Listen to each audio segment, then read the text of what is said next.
Phoebe didn't realize she'd been crying until Hottie, standing inches from her, cupped her jaw with both hands and tilted her face up, his thumbs gently swiping the tears from her moist cheeks. Captivated, she stared into his eyes, hypnotized by the silver flecks she found there. "What awaits you 2 states over?" he asked. "A new job? A different man?" No job, no man. Phoebe smiled sadly.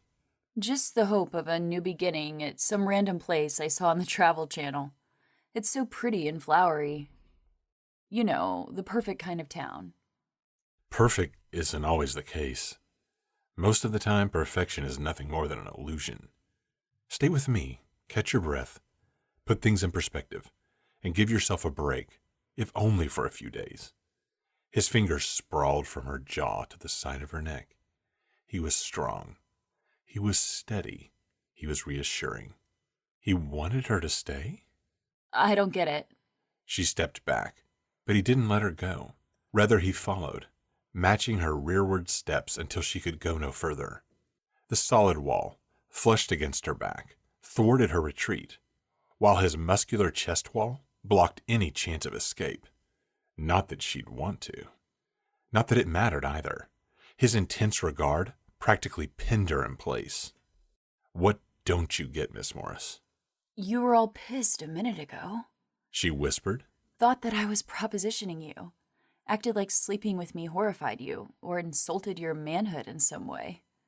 In all reality, she'd only been asking for an opportunity to compensate him with her own work, but he'd assumed the worst of her.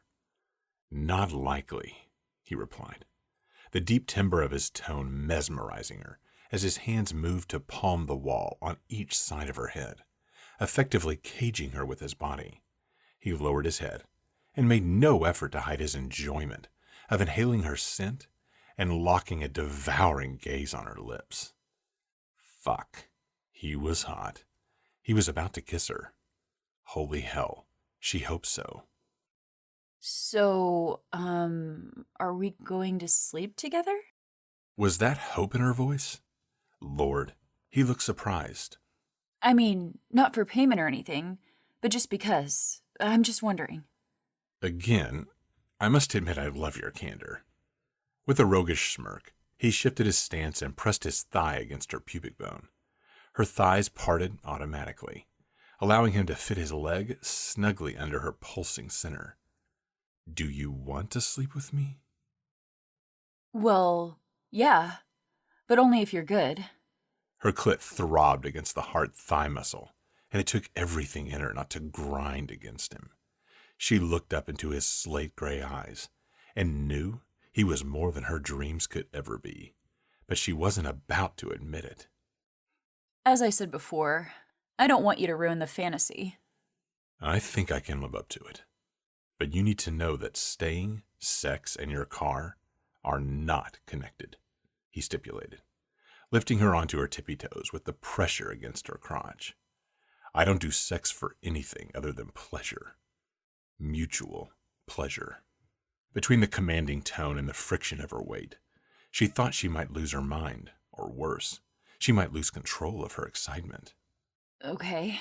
She breathed, licking her parched lips. Anticipation thrummed through her body. Her legs grew weak. If he moved a little more... I understand. He must have felt her torment, for he cupped her ass and lifted her off her feet, wrapping her legs around his waist. She held on tight. He smelled of musk and man, and she wanted to drown in that scent. "First, we begin with your pleasure," he said, striding over to the tall wood fence that enclosed the area where she'd bathed. Just like that, she was going to experience a real fantasy with a real man. Shit. The next thing she knew, he was rolling the large driveway gate and carrying her into a backyard of sorts. The roof she'd glimpsed above the privacy fence was not for a storage building, but a home.